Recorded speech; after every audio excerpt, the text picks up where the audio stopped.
Cooker صاحب، سیالکوٹ واقعے پر ہر کوئی مذمت کر رہا ہے، ہر کوئی شرمندہ ہے اس بات پر۔ جو واقعہ ہوا اس میں براہ راست ملوث لوگوں کے ساتھ جو ہو سو ہو، لیکن یہ ایک معاشرتی رویہ بھی ہے جس کے بارے میں ہم بہت ایک ڈیٹیل میں بات کر رہے ہیں۔ تو ہمارا معاشرہ اس حد تک کیسے آ گیا؟ آپ کی نظر میں ذمہ دار کون ہے؟ کون ہے؟ معاشرہ اس نہج پہ کوئی ایک دن میں یا ایک ہفتے میں یا ایک سال میں نہیں پہنچا۔ ان سارے رویوں کو بننے میں، پنپنے میں، جڑ پکڑنے میں بہت وقت لگا ہے، اور ہم تمام لوگ ذمہ دار ہیں بطور معاشرہ کہ جب یہ رویے جنم لے رہے تھے تو اس وقت ہم نے انہیں روکنے کے لیے کچھ نہیں کیا، اور اب بھی اس کی تازہ مثال آپ کے سامنے موجود ہے کہ آج سے چند ماہ قبل، چند ہفتے قبل،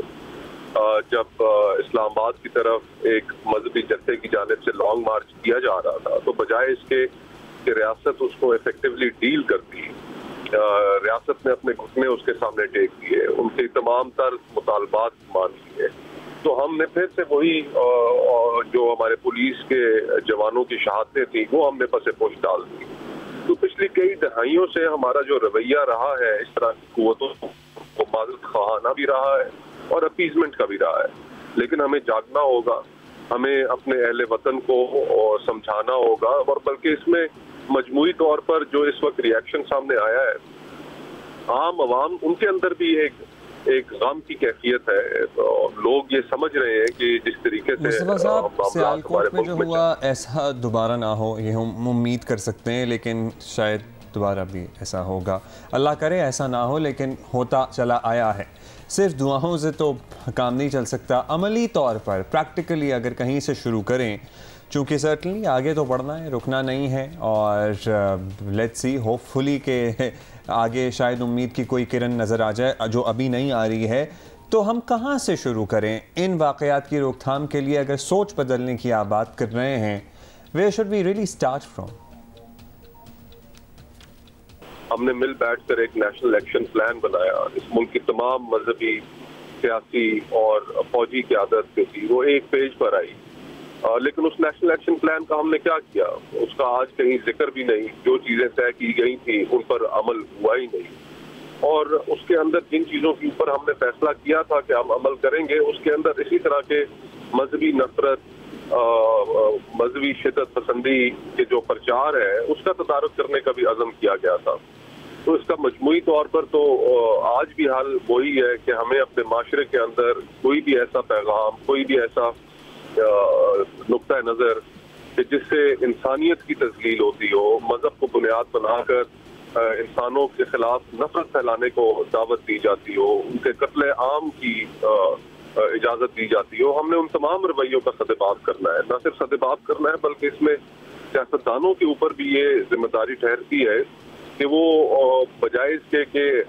چند ووٹوں کی خاطر پولیٹیکل ایکسپیڈینسی سے کام لیتے ہوئے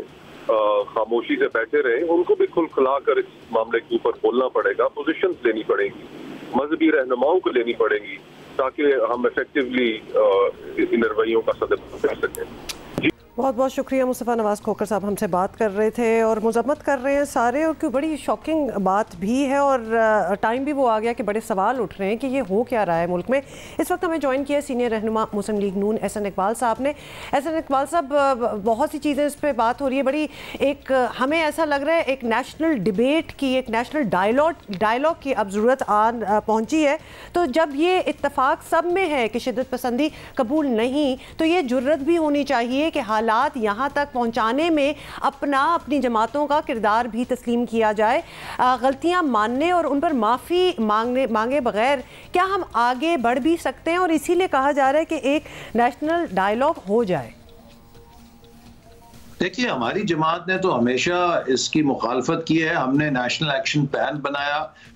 ہم نے دہشت گردی کو شکست دی اور ہم سب اس کا نشانہ بنے، ہماری رہنما کئی دہشت گردی کا نشانہ بنے. اور ابھی حال ہی میں پچھلے 3 سالوں میں جب کچھ مذہبی انتہا پسند گروپوں نے حکومت کے لیے کوئی صورتحال پیدا کی تو ہم نے کسی غیر ذمہ داری کا مظاہرہ نہیں کیا، جیسا کہ ہمارے خلاف اس وقت کی اپوزیشن کیا کرتی تھی جو چھلانگ مار کے ان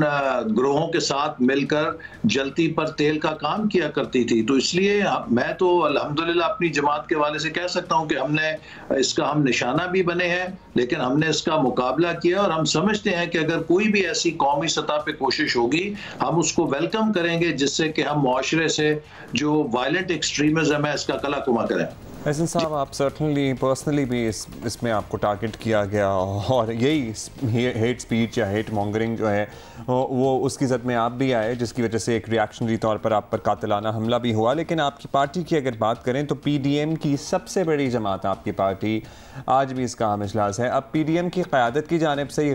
غیر مشروط غیر مبہم قسم کی مذمت سننے کو ملے گی، کیونکہ مولانا صاحب تو ایفسن باکس کے بغیر اس پہ بات نہیں کرنا چاہ رہے. جی، اس پہ بالکل پی ڈی ایم کے رہنماؤں نے بھی کیا، ہمارے صدر نے بھی کیا ہے، ہمارے رہنماؤں نے بھی کیا ہے. ہم سب اس واقعے کی پرزور اور غیر مشروط مذمت کرتے ہیں. پاکستان کے اندر ایسے واقعات کے لیے کوئی گنجائش نہیں ہے. یہ واقعات پاکستان کا امیج برباد کرتے ہیں، یہ اسلام کا تشخص خراب کرتے ہیں. اس لیے ہم سب کا فرض ہے کہ آئندہ ایسے واقعات کے روک تھام کے لیے ہر کوئی اپنی سطح کے اوپر کام کرے. لیکن سب سے اہم بات یہ ہے کہ ہمیں کمیونٹیز کو انوالو کرنا پڑے گا اور ایک متبادل بیانیہ دینا پڑے گا، جس سے کہ ہم لوگوں کو سمجھا سکیں کہ اللہ سے اور اللہ کے رسول صلی اللہ علیہ وسلم سے محبت کا یہ انداز درست نہیں ہے کہ جس میں ہم جتھوں کے ذریعے اپنے ہی ملک کے اندر توڑ پھوڑ کریں، اپنے ہی ملک کے اندر قتل و غارت کری کریں. یہ ہمارا دین نہیں سکھاتا، یہ ہمارے نبی صلی اللہ علیہ وسلم کی تعلیمات نہیں ہیں.